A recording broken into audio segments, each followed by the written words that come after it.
Welcome to the Table Service Podcast, where we'll dish on all things support, success, and beyond with the people and companies building the future of customer experience. Table Service is presented by Tavilo Consulting, and I'm your host, Jordan Hooker.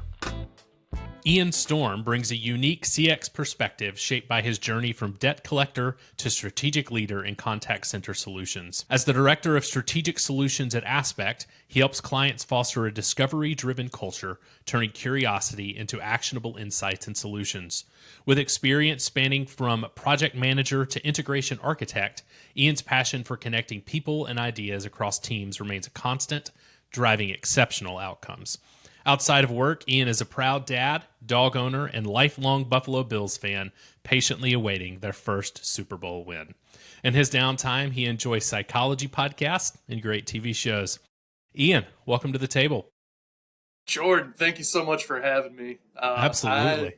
I'm so excited to talk to you about what we got set up for today. Indeed. Yeah, we've got a great conversation here that I think is an important piece that we often miss in these types of conversations around CX. And so thrilled for us to jump into that. Before we do that, though, for our listeners who may not be familiar with you, I'd love if you could tell us a little bit more about yourself. Let's hear the story.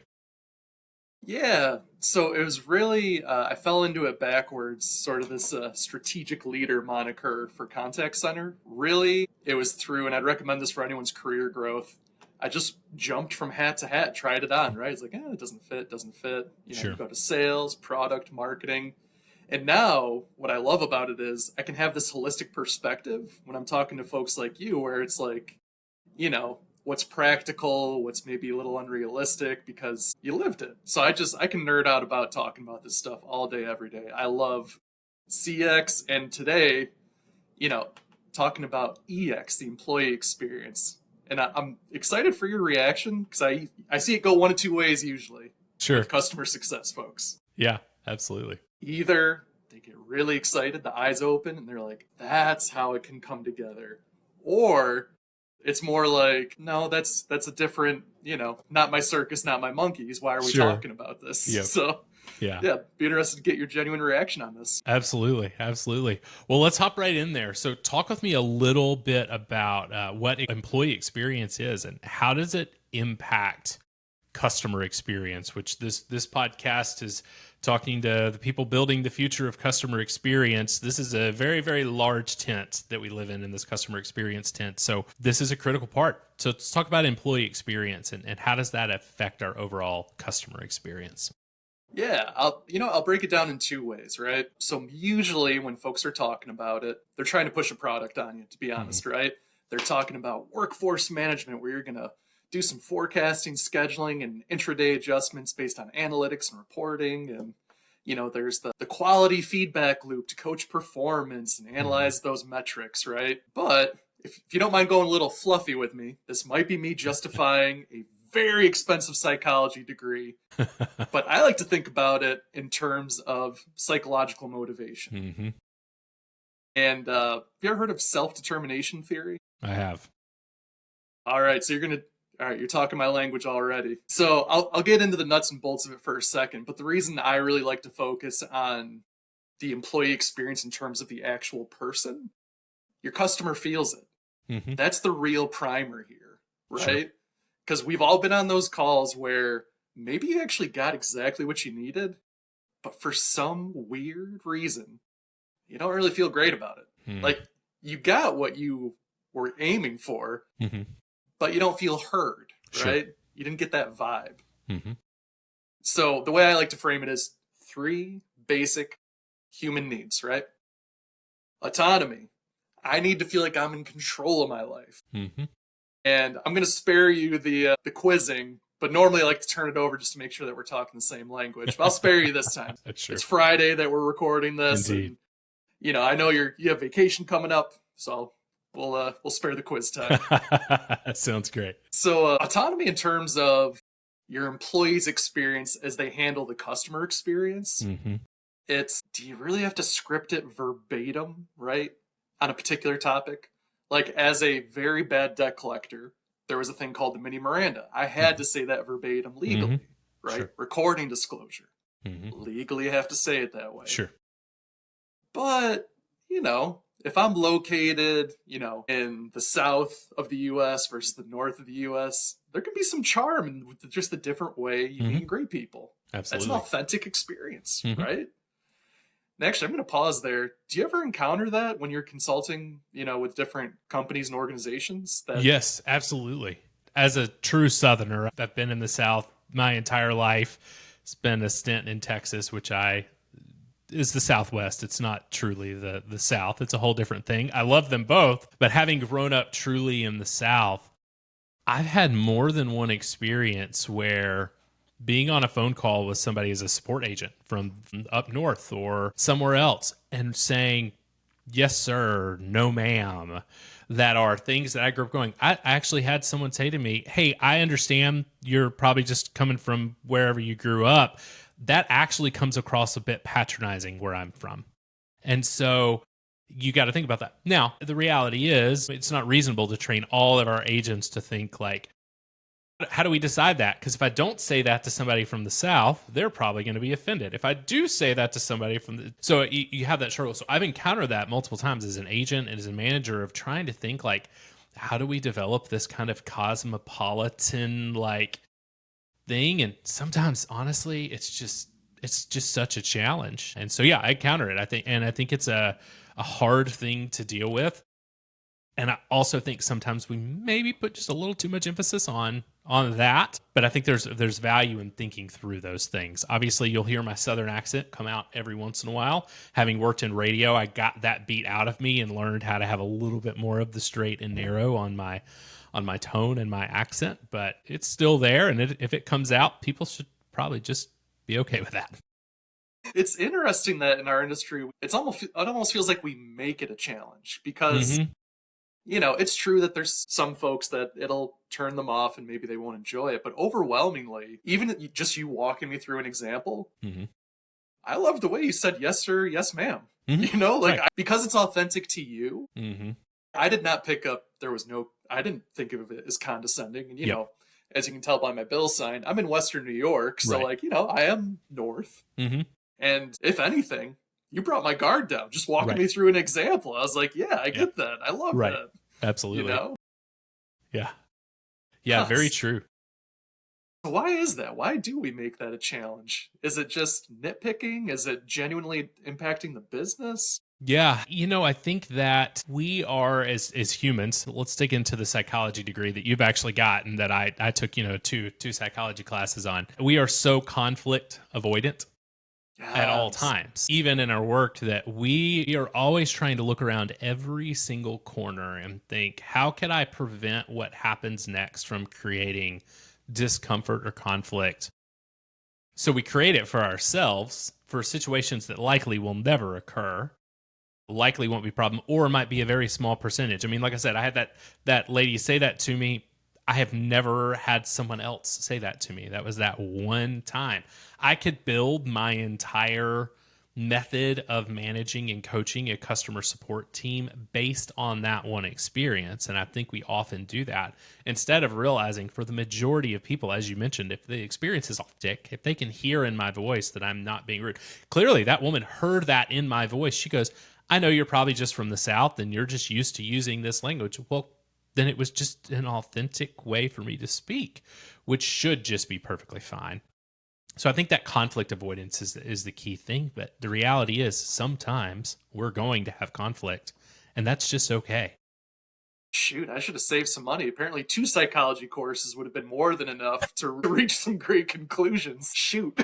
I get that. My music history degree does very similar things for me, But no, you raised such a great point, too, where... it's almost like a little bit of sports psychology or even parental or teacher. Just when you're in the position of being a coach, if you give up, let's say it's baseball, if you gave up 1 home run, but you had so many strikeouts before that, why would I even talk to you about that? Home runs are going to happen. It's not really within your control. No one can throw a perfect game ever, or even if they do, it's super rare, right? Right. Yep. So, I'm getting way ahead of myself, but it's so relevant. So All right, just join me on the derail train here. There's so much opportunity for positive reinforcement. So concept number 2. Mhm. So we talked about autonomy, which is I feel in control. So in this example, if I want to say yes, sir, am I really hurting anyone? Because that's authentic to me. So there's autonomy. Yep. Competency, right? So this is that coaching piece. And, you know, I don't know if it's like cultural thing. I don't know if it's because operating a contact center is almost like manufacturing, right? Like you got to keep things moving and running and go. All go, about go, efficiency. go, right? Whatever that thread is, positive reinforcement. Like, so going back to that example, she pointed out that one thing that was wrong. You know, what's that ratio look like to the positive compliments she gave you for what she was doing right? And then on top of that ratio, you know, getting way ahead of myself because this is like a tangible recommendation, but we're flowing. Sure. Not only should your supervisor, your mentor, your boss give you that positive reinforcement, 2 things. Share the responsibility of that positive reinforcement. Cultivate a culture where, so as you can tell, I'm a big sports guy. When you're, you know, watch the film as a team, so to speak, you know, send out a short example of, in football, like, look at this great touchdown catch that Jordan had. Or look at this great way that Jordan de-escalated a high emotional situation, right? Right. So not only is it positive reinforcement, but have other people on the team, peers, recognize each other for great work they're doing, and just focus on that positive reinforcement so that they focus on what they're doing right, where you're building a culture of, hey, we're all here to get better. We're going to get better together. There's no shame in, you know, giving up that interception, that home run. Let's focus on what you're doing good. And then, you know, I have a data geek background, and I've noticed that in a data-driven culture, especially when it's enterprise, there's good focus on outliers, but it's the bottom 5 to 10% instead of the top 25%. Great at improving what's wrong and focusing on it. Yep. But what about that trickle down of what's going so right, where not only do people see this is what I should do right, but maybe you retain your employees because they feel good. They feel like they're a part of something bigger than themselves. Yeah. Yeah, I think that is so key because I know as a sport leader, metrics week in and week out, you know, within the last month, our metrics have been very, very stable. Well, more than a month, let's say for this year now. So we're kind of heading towards the end of February here. My team's metrics have been consistent. They've been where I want them. They're well within our SLAs. Quality is really good. No issues there. We had 1 week where our resolution times shot up by, 4 hours. There were some very particular issues that happened, some tickets that had been long-standing that closed. And it would have been very possible for me as a sport leader to go into our operational meetings for the week and just talk about, we just had such a bad week. It was just, sorry guys, we'll do better next week. I promise. Yep. Instead, the conversation I came in and had was, this is why this happened. Here's the key elements of this. These are the parts that my team owned. These are the parts that actually some other teams owned that drove that result for my team. We own that resolution metric, but the impact of it comes from multiple aspects of the company behind my team. So I was able to tell that story. So 1, we figured out where there were some inefficiencies and we were able to resolve those things.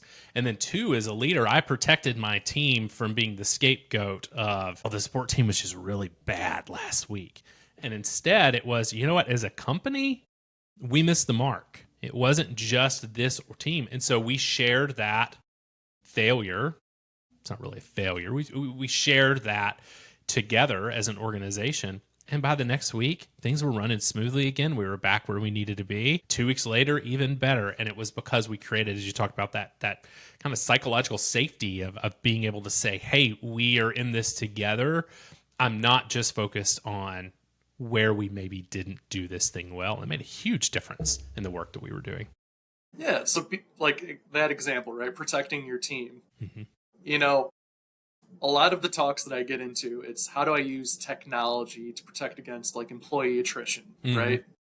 And there are ways to do that. And, not here to pitch products. And there's always going to be a tool for the job, right? Yes. But it's always going to come back to the person, Mm-hmm. right? Like if I had you spend Lord knows how much money on how to drive that, Mm-hmm. it would all go to waste if you had handled that differently Mhm. and said like, well, you know, the West Coast team, they took over at this time, and that's when we saw the drop. And, you know, Right. that team, they just really, we were doing Right. great on the East Coast until we Yeah. got to the West Coast. Right. Those guys, you know, you create that fracture Mhm. within the team, and then everyone's shocked, well, why didn't they want to stay? Right. Yeah. Yeah, we've clearly seen those moments in so many companies where you see who is the scapegoat for the issues. And I mean, sometimes somebody really was the one that was not performing well, and it's reasonable. But I tend to see a lot of companies focus in on those pieces. And so being able to focus then instead on the, yes, there's areas for improvement. There's things we can work on together. We own these results together. Therefore, when something goes wrong, we don't point to one person. We point to ourselves and say, how do we do this? And as a leader, this is my responsibility to guide that. Right. And I love the way you handled it, too, because it reminds me of, like, in football, the kicker misses the game-winning field goal. Mm-hmm. Yes, it's true. That was the last thing that happened. And in customer support, yeah, you are typically the last line of defense to getting something resolved. Yep. So the analogy is great where it's like, sure, blame the kicker all you want, but the game's been played for several hours Right. before, you know, the kicker even lined up to take that kick. Like, Yeah. it all ties together. You know, there's Indeed. somebody who snaps it, somebody who holds it. Yeah, I would say as a diehard University of Alabama football fan, I experienced that so much this year of, yes, we could blame the refs for a couple of really bad calls, but we should have never been in the position for those calls to have been made in the first place. So I digress, but I feel that very, very deeply from you there. Well, it's so true, though, because, like, part of, you know, a lot of organizations are worried about culture, and that's great, and that's progress. That's a great example. Like, so I volunteer coached football, and the only time, you know, I'm hoping I'm coming across that I'm not this kind of guy, but the one time I did snap, I felt like it was merited because it was, you know, it was 8th graders, 7th graders complaining about the referee. And I just lost my mind where it was basically the message was, if you're waiting for things to be fair, it's never going to happen. Yep. You will always have something to point at.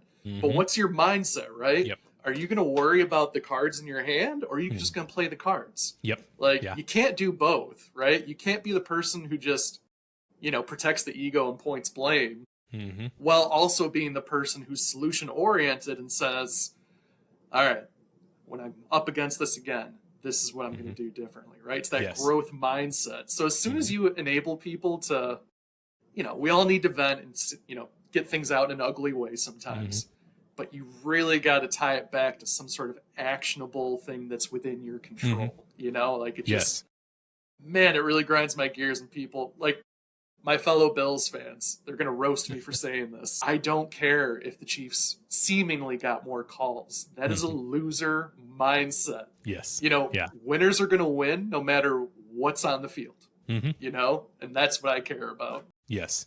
Yeah, and I think too, then another layer of that is with that team. Let's say, for instance, yeah, maybe the refs were making some really bad calls.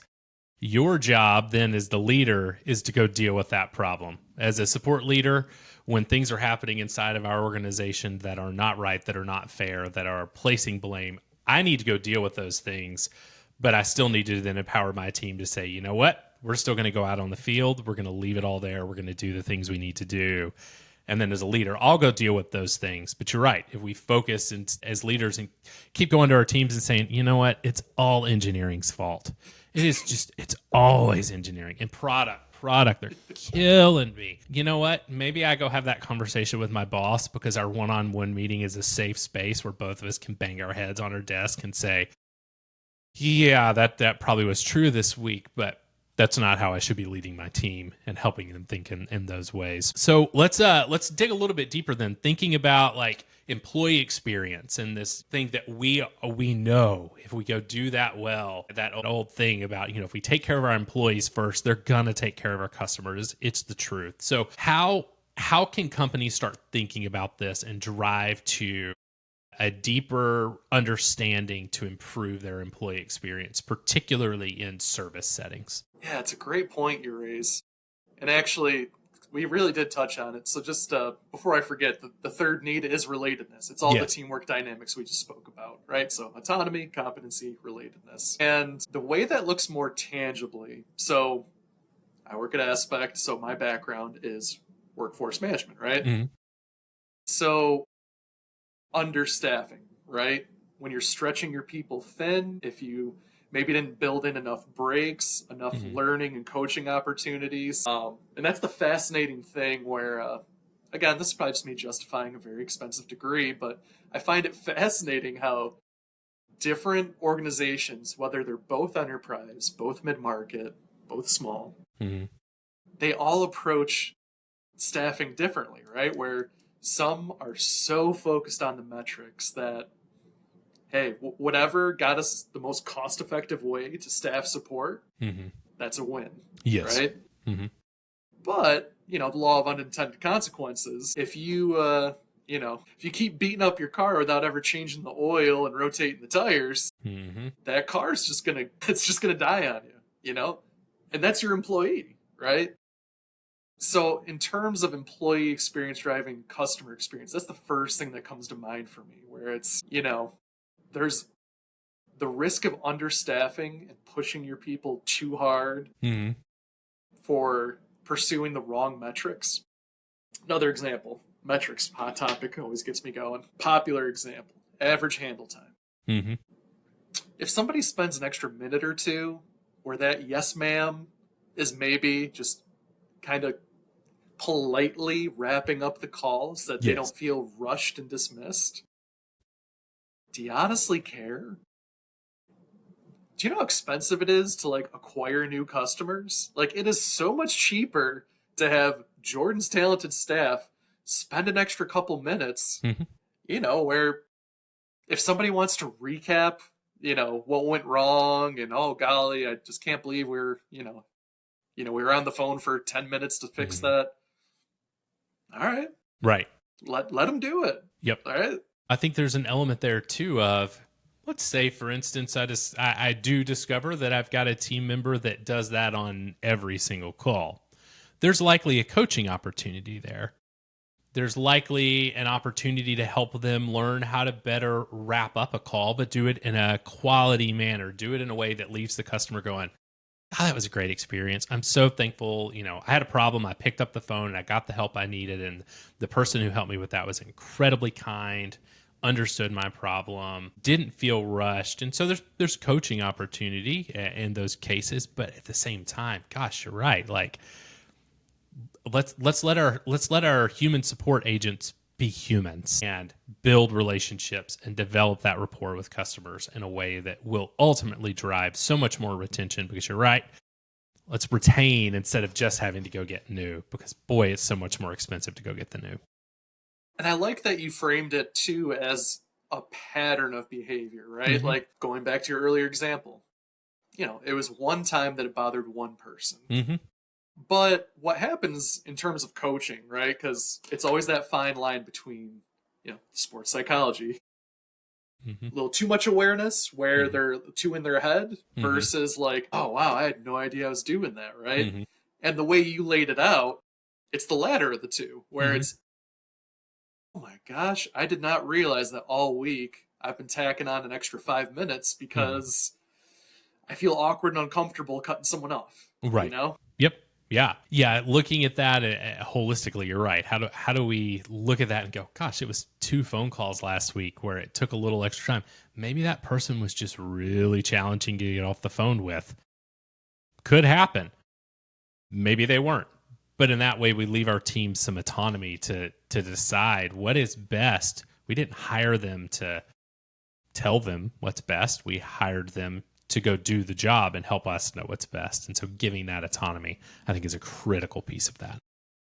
It's near and dear to my heart where actually I wrote a little blog about it where the pursuit of perfection actually kills innovation Mm-hmm. because it is that self-awareness where a lot Mm-hmm. of us when we're in the state of flow. So for example, little exposure behind the scenes. Yes, I did a quick run of show here, but I didn't script anything because if I script it, I'll be aware that I missed a word. I'm going to lose my train of thought. Right. I'm going to get flush red in the face. I'm going to start talking really fast. No one's going to understand what I'm saying. Right. Like there's all these things where if I had somebody over my shoulder, I mean, sure, I probably said but and did some, bad things on this conversation we're having. But overall, if people learn some things and they know we're having a good time, does it really matter that I wasn't the most polished, right. You got to see the forest for the trees on that sort of thing. Yes, and absolutely. That's when you have that perfection focus on metrics, like, there were 2 times that your average handle time skewed the whole team's metrics. I mean, good luck reeling that person back in. That is performance anxiety for a good long time. Yes. They're going to start shutting those calls off 5 minutes earlier than they should have instead of 5 minutes later than they should have. And then you're going to start to see that in the CSAT results. So then that becomes another coaching opportunity. And it is a vicious cycle that results in a terrible employee experience, a terrible customer experience, and quite likely a really terrible Glassdoor review from a previous employee who left, which we all know in this world now, we all go look there when we're interviewing with a company and read those reviews. And sometimes we dismiss them. And then sometimes we see 8 of them and we go, that's probably not something to dismiss. That probably tells me there's actually a problem here. So I think it's really critical we do that. I think that ties into the really kind of good way to wrap a bow on this in this conversation of psychological safety for our teams, how we go about doing that. Can you talk a little bit about that as a concept inside of our business, inside of our teams? Yeah, so definitely not a new theory for me. It's been out there. The famous one, I believe it's Google had Project Oxygen, and they were comparing which teams performed better. And building that psychological safety, that's the key to the high performers, right? So what that looks like in tangible terms. So we talked about how you deliver feedback, right? Micromanaging and striving for perfection. You're probably going to mess with what's in their head. But also, so few things come to mind. I could probably ramble about this for a while, so jump in anytime. Yeah, go for it. So I'm thinking back on your example where, let's see, you were helping your team and you were protecting them, right? And it's things like that where they see if things go wrong that, it's not the end of the world, right? Calm is contagious. Yes. So you calmly handling it and handling it appropriately in a different room with different leaders. It sounds so simple, but very few people do it, and it makes a real impact, right? And this is what drives me nuts about psychological safety. Is generally, it's an aspect of, no pun intended aspect, it's an aspect of soft culture, right? Hate that term. Soft culture, right? Right. Maybe it's the sports background, but somebody calling you soft, not a compliment. Right. There is nothing easy about being soft culture. So in your example, you talk about the kick the dog syndrome where everybody's kicking down, punching down on something to feel better. So sitting in your shoes, you're protecting your team from the ugly reality of it that people are going to see this stat and they're not going to like it. And, it's hunky-dory if nobody points fingers, but the reality of the world we work in is, people are going to point fingers. Yes. So you're like a sandwich generation as a leader in customer support, customer experience, where you have to protect your team from that harsh, unfiltered feedback that could really mess up how they perform in the future. While at the same time, you have to be direct and clear with other teams and able to receive what is probably going to be some unfair feedback. Yes. It's just the nature of the beast. People don't know what they don't know. Right. So it's not that they think Jordan's, evil and he was, intentionally trying to mess us up. They have not worked in support. They don't know what it means to be in the trenches of that customer experience. It's pretty easy to coach from the sidelines and say, well, when the customer said that, you should have done that. That's a no-brainer, obviously. It's well, yeah, you were in the audience. Right. So I bet you would have handled it differently. Yeah, you weren't necessarily on the 35 minutes of that call before that 5 minutes in the call that you were specifically focused on that would have made a real difference. And I think that element that you talked about there is so clear as a leader of being willing to stand in between your team. I know my team. I know their personalities. I know the way they work. I know how to deliver feedback to each of them in a positive way. The reality is my, leaders in other parts of the organization don't know that. They know that with their employees. They don't know that with mine. So allowing them to give me that kind of harsh element, and then I can take that sharpness out of it and turn around and deliver it in a way that's productive and constructive. And then ultimately those results still come, but they come in a much more effective way where the team is happy with what has happened and they don't feel like they were forced into a corner and forced into some change. Yeah, and the chef's kiss, beautiful moment of it all, right?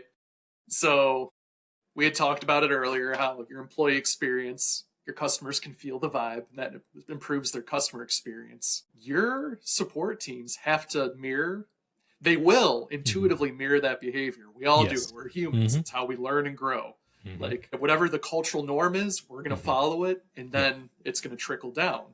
So now your employees, they're now equipped to absorb what can be some emotional feedback from a customer. Yes. Like basically, if they see, all right, well, if Jordan can do it, then I should, they won't even it won't be a conscious thing. They'll be able to ride out the emotional roller coaster that is being in the trenches, face to face, so to speak, sometimes literally with a customer. And how to see the forest for the trees, where it's like, all right, this is part of the journey. If I can allow them, my customer, to feel safe, maybe they drop a couple cuss words. It happens. If they feel safe getting that out, law of odds, they're probably going to, take a breath and be like, oh, I don't even know Jordan. I just called him a very colorful word. Yes, right. Yeah. And they're mirroring back your emotions, then they soften. They're over it. And they'll probably even apologize. We're like, hey, just so you know, that's not me. Like Ian doesn't normally call you, bleepity bleep. Right. Yes. I don't normally call people I don't know these things, or people I do know, but definitely not people I don't know. And I think that's an important point too, because I think that also then helps the team grow in that aspect of, yes, I'm absorbing some of these blows that I could then turn around and throw at engineering, at product, at account management, at sales. And instead, I absorb those blows, I filter those blows, and I make them constructive. So then when I go back to sales and I say, hey, you sold this way to this customer, that created confusion. Here's what we're seeing. And then sales goes and does it better the next time and more effectively the next time. Marketing does it better. Account management does it better. Product builds the next thing better, because instead of me just coming hysterically to them and going, oh my gosh, you're killing me, I come to them and go, hey, we've seen a few customers that this has been their experience, or a lot of customers this has been their experience. Here's where there's positive. Here's where there's a need for change. And there we go. And the next product comes down the line, and it's a better experience for everybody. So big reason that folks focus on employee experience usually is attrition. Yes. It's understandably a big worry, because the longer you retain an employee, especially depending on how technical your product is, that's normally how people look at it. Let me just take a step back. They think about it in terms of product knowledge and the expertise of finding ways through. But really what you want to do when you retain an employee, normally a Ponzi scheme's a bad thing, right? But you're creating, this career progression is basically a psychological safety growth of a Ponzi scheme, right? Where someone sees you doing it, and you're director, manager, VP, whatever that title is, then you can actually have those quarterly, annual career conversations, because that's the big thing. People need to see a path to growth. Yes. It's great if they can just, for the sake of a thumbs up, be, psychologically healthy. Great. But you can tie that to an actual career progression and outcome, where it's like, hey, so right now you're doing it with customers, and I just got to let you know that, someday when you're backfilling me in my shoes, this skill, it applies everywhere. This is how you're going to handle those talks, product, sales, marketing. Mm-hmm. Like this is, the better you get at that skill, the more your career will grow, right? So that's like another benefit of protecting against that employee attrition and building that psychological safety net. Yeah. Where it's just, it's all different ways of just paying it forward, where it just grows and grows and grows. And it's very hard to get started. If it was easy, everyone would do it. Right. But at some point, it will pay dividends. It's worth the short-term loss. Absolutely. Absolutely. Well, as we wrap up this conversation, any closing thoughts you'd like to share on any of these topics we talked about, or anything else that maybe we missed that you think our listeners should hear? Yeah. So this is me probably venting out loud about my own worries and experiences. There's never going to be one answer, a one-size-fits-all method, right? Yes. Like, I won't go into it deeply, but just like one quick thing is we've all heard of like snowball versus avalanche. You can't snowball everything where it's taking on the easiest problems for every dynamic. Yes. You can't tackle the hardest stuff first through an avalanche, right? So I guess my message in closing would be, no matter what it is your initiative is, you want to be flexible, dynamic, and understand that, maybe you can't always do the soft culture stuff. Maybe sometimes you do have to do the hard stuff, right? Because the hard culture is the accountability. But that's the real takeaway that I hope people get, is that just flexible, dynamic, and just be open. That's all you got to do. Like, it's never going to be, this is the way. Let's always do positive reinforcement. Like, none of that's reality. It's just something to strive for. Yeah, very true. Very true. Well, Ian, thanks for sharing these thoughts with us. I think this is a really critical conversation that in the day-to-day of being a support leader, an experienced leader, we've got a lot on our plates. It can be really hard to set aside this time to focus on these pieces of our employee experience, but clearly it is so very critical. Now, if our listeners wanted to get in touch with you, hear more from you, learn more about Aspect, where would be best for them to connect with you? Yeah, find me on LinkedIn, Ian Storm. And there's no fee, there's no gotchas. I'm a total nerd about this stuff. If you just want to talk about it, happy to talk. Like, awesome. It's just a very cool world that we have the opportunity to work in, and there's so many different ways to go about doing it. Just love nerding out about it. Well, I'll make sure to include a link to your LinkedIn profile down in the show notes so that our listeners will be able to reach it pretty easy there. But again, thanks for joining us here at the table today, and really appreciate the thoughts and the insight. Yeah, thanks for having me, Jordan. You've been listening to the Table Service Podcast. You can find out more about today's guest in the show notes below. The Table Service Podcast is presented by Tavolo Consulting, hosted by Jordan Hooker, music by Epidemic Sound.